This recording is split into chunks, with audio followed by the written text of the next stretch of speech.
Hello, lovely people. Today we are going through a session for our neck and shoulders, starting with a few head rolls, rolling the head one way a few times, allowing the head to be heavy, allowing all the creaks and the cracks of the neck.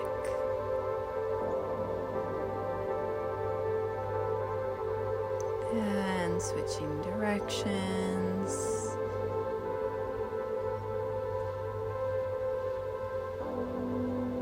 Keep the eyes closed here.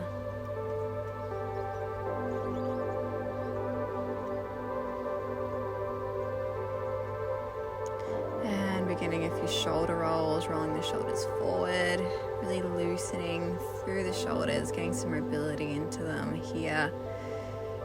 And rolling them backward. Tilting the head here to one side, opposite hand over opposite ear, applying a light amount of pressure to tilt through the head. And for an extended stretch, we're extending that opposite arm, grounding through fingertips here. Intensifies the stretch through the side of the neck a little bit more. And switching sides.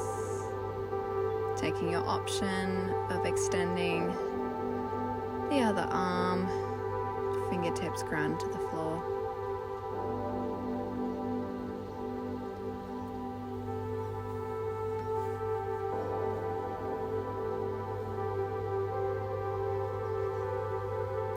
And releasing. You can stay in your seat here. I'm just changing my direction so you can see what I'm doing. I'm taking a clasped hands shoulder opening stretch here. So I'm clasping my hands behind me, squeezing shoulder blades together, really rolling those shoulders away from the ears and inviting an arch into my spine. You can keep that chin tucked, or I'm releasing my neck here to get that extra stretch and opening through my throat. Engage through the core to lift up and contract away from that back bend. Now finding our way to our tabletop position, wrists under shoulders, knees under hips. Inhale, we're coming into cow. Exhale, rounding into cat. Inhale, dip that sternum towards the mat. And exhale, rounding spine, tucking chin under. Inhale, feel opening through abdominals. And exhale, really feeling that stretch through the shoulders and the upper spine.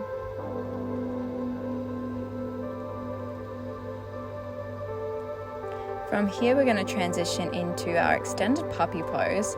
So trying to keep those hips stacked above the knees, we're dipping that sternum towards the floor as close as we can get, really inviting that arch into the spine again. Arms extended beyond your face and either grounding through chin or forehead.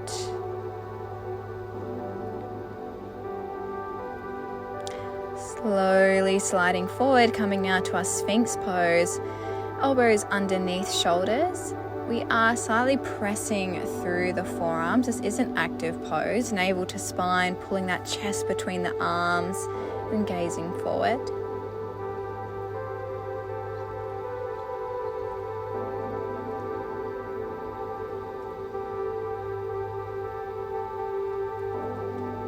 Slowly coming down all the way to the chest. We're opening up through the shoulder here, so we're extending right arm horizontal with shoulder, rolling that shoulder to the floor and rolling over to the right side. You can keep that left foot behind you, or you can keep it in front if that's a little bit too much for the hip here. Lying on the side of the face. And switching sides, extending left arm or horizontal to shoulder, rolling that shoulder to the floor and rolling over to the left side. This also opens up through that pectoral muscle here.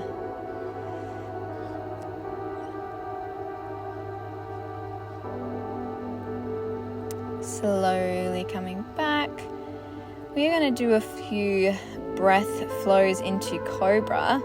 So making sure those wrists are stacked underneath the elbows, rolling those shoulders away from ears, squeezing shoulder blades together as we inhale, using the strength of the back muscles to lift our chest off of the floor.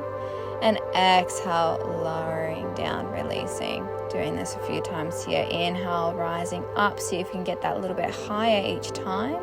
Putting minimal pressure into the palm of the hand.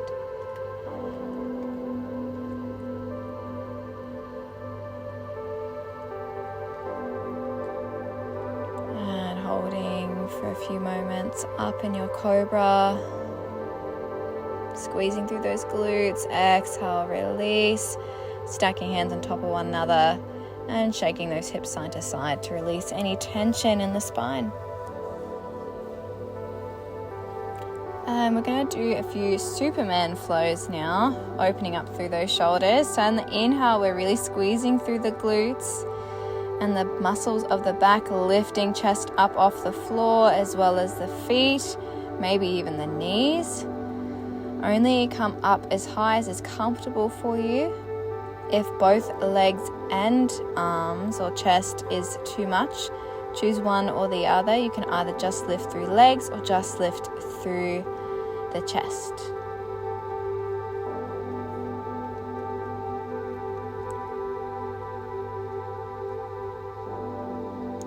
We are preparing for boat pose, inviting the shoulder opening and the back bend. From here, I'm bringing my heels towards the buttocks and grabbing around my ankles. I'm pulling my heels away from me now to help lift my chest up off the floor. Again, core is engaged, glutes are engaged. This is quite hard on the quad muscles as well. It is quite a strong pose. If this is too strong, you can stick with the Superman lifts.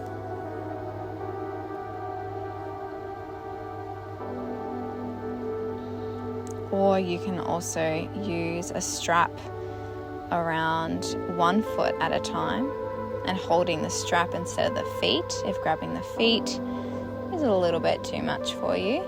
Or you can even use a towel or a jumper to wrap around the feet here.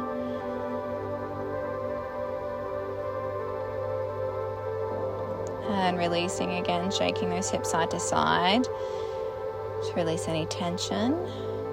And to soften a little bit more, we're going to come into our child's pose.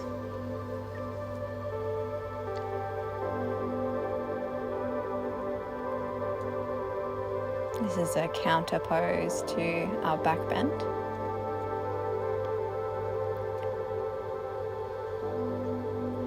And again, coming up to a seat, we're going to do something a little bit different. Just a arm variation in our seat, and which is eagle arm. So I have my left arm wrapped underneath my right arm, bending at the elbows, trying to twist the forearms together and catch the palms, and I'm lifting elbows in line with shoulders, rolling shoulders away from ears. Switching sides, bringing my left arm on top of right this time.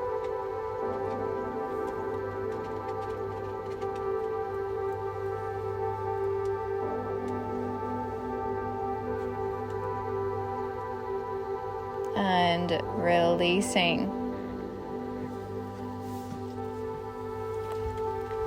Making our way now to our peak pose. This is camel pose. You can opt out of this one if it's not in your practice.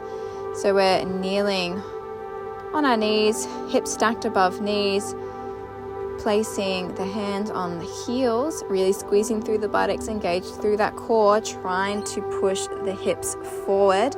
And again, I'm opening up through my throat here to get that extra neck stretch. To step out of the pose, placing my hands on the lower back to give extra support on the way up. And again, our counter pose to our back bend, releasing in child's pose. Thank you so much for joining me here today.